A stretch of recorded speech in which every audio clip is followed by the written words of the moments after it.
안녕하세요. 코인크래프트입니다. 오늘의 주제는 클래리티 법안입니다. 자, 여름 내내 8월 상원 휴회 전 통과라는 기사가 쏟아졌었고, 지금 8월이 왔는데 조용합니다. 그래서 지금 두 가지 소문이 동시에 돌고 있어요. 무산이 됐냐, 아니면 9월에 하냐. 그렇다면 어느 쪽이 맞을까요? 재밌게도 둘 다 반씩만 맞습니다. 그래서 오늘 영상을 마치고 나면 8월에 실제 무슨 일이 있었는지, 9월 달의 투표의 정체는 또 무엇인지, 그리고 표결 전에 결과를 미리 가늠하는 신호 몇 가지를 함께 이야기해 보도록 하겠습니다. 자, 결론부터 말씀을 드리면, 자, 무산은 아니고요. 자, 연장전으로 돌입했다고 볼 수가 있습니다. 그리고 9월 15일로 확정이 되었습니다. 누군가 클래리티 액트 죽었냐라고 물으면 이렇게 답하시면 됩니다. 몰수패가 아니라 연장전이다. 그리고 9월 15일에 첫 번째 판정이 나온다. 자, 이 날짜가 그냥 희망사항이 아닌 이유가 있어요. 자, 상원의 원내대표가 휴회 직전에 구체적인 행정 조치를 하나 해두고 떠났거든요. 그래서 9월 15일은 확정된 일정이에요. 뭘 해뒀는지는 잠시 후에 또 살펴보도록 할게요. 다만 기대치는 조절을 하고 가야 할 것 같은데 지금 분위기는 연장전이니 이길 수 있어 보다 연장전인데 체력이 간당간당하다라는 쪽이에요. 그래도 끝난 건 아니라는 것입니다. 미국 상원은 8월 8일에 휴회에 들어갔죠. 여름 휴회에 들어갔고 이 클래리티 액트는 즉 정식 명칭 HR 3633은 표결 없이 남겨졌습니다. 왜 휴회 전 표결이 그렇게 중요했냐라고 생각할 수가 있는데 그건 바로 의회 캘린더 때문이에요. 자, 상원은 9월 중순에 복귀를 할 수 있는데 일할 수 있는 기간이 고작 몇 주뿐이고 10월엔 주 활동 기간 그리고 그 다음엔 바로 중간 선거 시즌입니다. 그래서 분석가들이 6월부터 연내 통과를 하기 위해서는 8월 달이 마지노선이다라고 이야기했던 거지 바로 이것입니다. 근데 그 선이 지금 깨진 거죠. 자, 표결이 무산된 직접적인 이유는 민주당의 협조 거부예요. 툰 공화당 원내대표가 직접 민주당이 표결을 완강히 막고 있다라고 공식화를 했어요. 핵심은 상원의 60표 룰입니다. 법안을 움직이려면 이 100석 중에 60표가 필요한데 공화당 단독으로는 안 돼요. 민주당의 이탈표 없이는 그 법안이 그 자리에서 얼어붙는 구조입니다. 자, 그런데 이상하지 않으세요? 민주당의 요구사항은 들어보면 지극히 합리적인 것들이에요. 그런데도 협상이 멈췄죠. 왜냐? 그 합리적인 요구 하필 어떤 한 사람의 지갑을 정통으로 겨누고 있기 때문입니다. 민주당의 요구는 세 가지입니다. 첫 번째가 윤리조항, 그리고 이해충돌 방지, 그리고 불법 금융 안전장치예요. 어느 나라의 의회에서든 나올 법한 표준적인 요구죠. 이게 왜 법안 전체를 멈춰 세우느냐? 자, 트럼프 대통령의 일가가 크립토 사업을 운영을 하고 있죠. 자, 월드 리버티 파이낸셜이라고 하는 회사를 운영하고 있는데 지금 상황을 한 문장으로 요약하면 대통령 일가가 수혜자인 산업의 규제 법안에 그 대통령이 서명해야 하는 상황. 자, 사업의 구체적인 내용과 규모는 3편에서 다룰 텐데 민주당 입장에서는 이보다 더 좋은 공격 포인트가 없는 거죠. 우리는 크립토를 반대하는 것 자체가 아니다. 다만 대통령이 가족 사업에 유리한 법에 서명하기 전에 최소한의 장치는 있어야 하지 않느냐라는 아주 반박하기 어려운 명분이 있는 거죠. 그리고 공화당도 곤란하죠. 윤리 조항을 받자고 하니 대통령이 또 싫어하고 거부하자니 가족 지갑을 지키려고 산업을 볼모로 잡냐라는 비판을 받을 수가 있거든요. 그래서 초당파 의원들이 절충의 수정안을 만들어서 백악관에 보낸 상태입니다. 그런데 여기서 이번 사태의 가장 기묘한 장면이 나와요. 자, 백악관이 아직 답을 하지 않는 겁니다. 일주일 넘게 회신이 없이 휴회를 맞았어요. 자, 침묵은 사실상 계산된 선택에 가깝습니다. 왜냐하면 트럼프 입장에선 수용을 하게 되면 자신의 가족 사업에 실제 제약이 걸리고 또 거부를 하게 되면 트럼프가 또 법안을 죽였다라는 프레임이 확정이 되는 거죠. 자, 침묵을 하게 되면 법안은 멈추지만 책임은 민주당 발목 잡기로 돌릴 수는 있죠. 실제 툰의 공식 프레임이 정확하게 그거였어요. 워싱턴에선 답을 안 하는 것도 하나의 답이라고 할 수 있죠. 협상은 얼어붙었는데 툰이 떠나기 전에 뭔가 해두고 갔다고 했죠. 그걸 이해하려면 9월 15일에 어떤 투표인지 정체부터 알아야 합니다. 오늘 가장 많이 오해가 될 것 같은데 자, 9월 15일에 표결해서 이기면 법안이 통과된다? 자, 정답은 아니오입니다.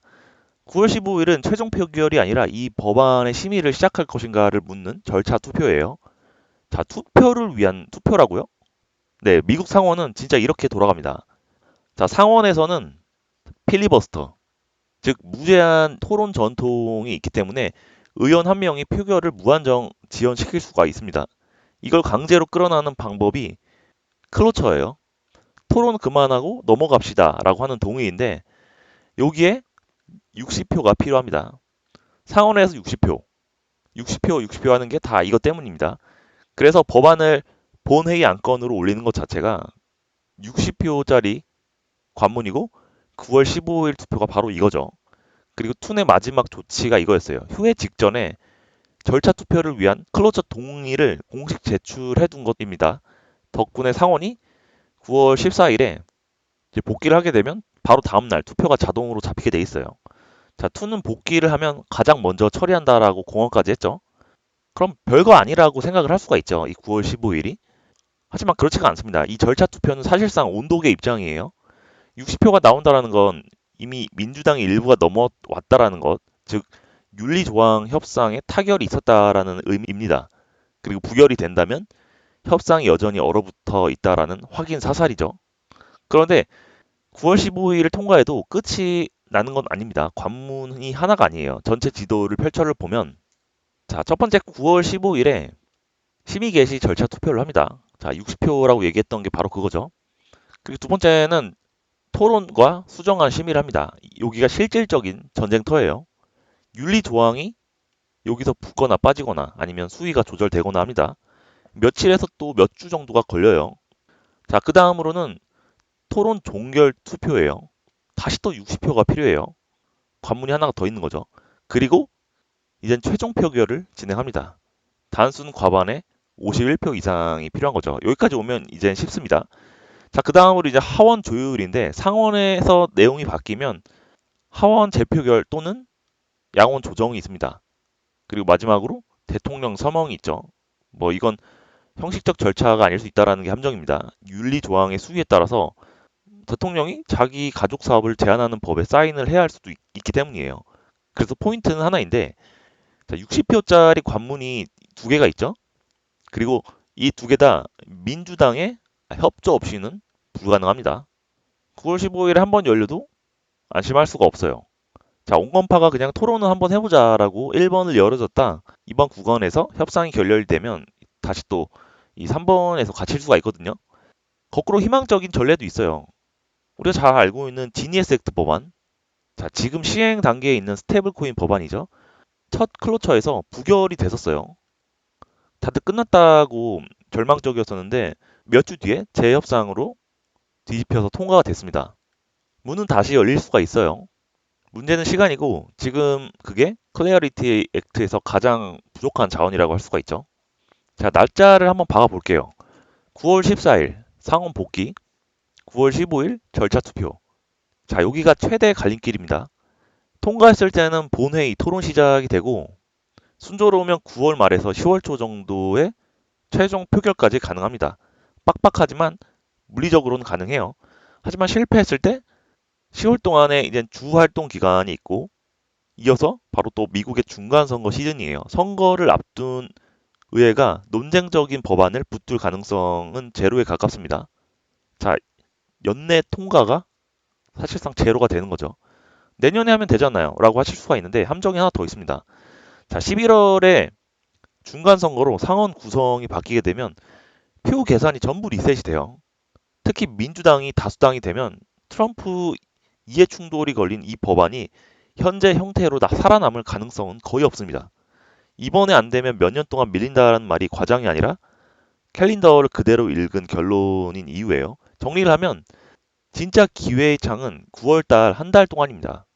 자, 그럼 될 것인가 안 될 것인가? 시장은 이미 숫자로 답을 하고 있죠.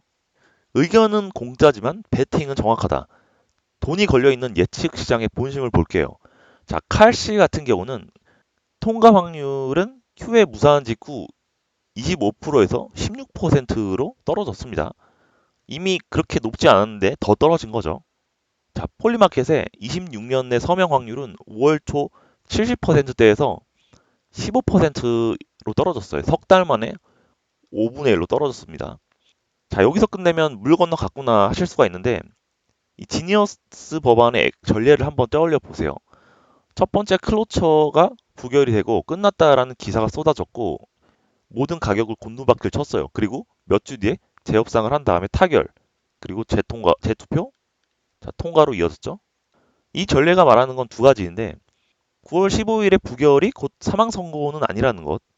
그럼에도 불구하고 이 15%와 16%에 걸려 있는 실제 돈이 존중해야 할 수 있는 그런 숫자라는 것. 그러나 기본 시나리오는 어렵다로 두되 뒤집힐 경로가 실존한다라는 걸 알아두는 것이 균형입니다. 그리고 뒤집히는지 안 뒤집히는지는 15일까지 기다릴 필요 없이 미리 새어 나오는 신호로 가늠할 수도 있어요. 워싱턴의 진짜 결정은 표결장이 아니라 물밑에서 이미 이루어지고 있고 물밑 움직임은 반드시 흔적을 남겨요.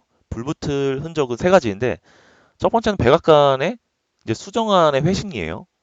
침묵 상태인 초당파 절충안에 백악관이 어떤 형태로든 뭐 성명이든 언론 흘리기든 트럼프의 SNS든 이런 식으로 반응을 하게 되면 판이 움직이기 시작하는 거예요. 하지만 실제 15일까지 침묵이 이어진다면 이제 부결 확률이 상당히 높아지겠죠.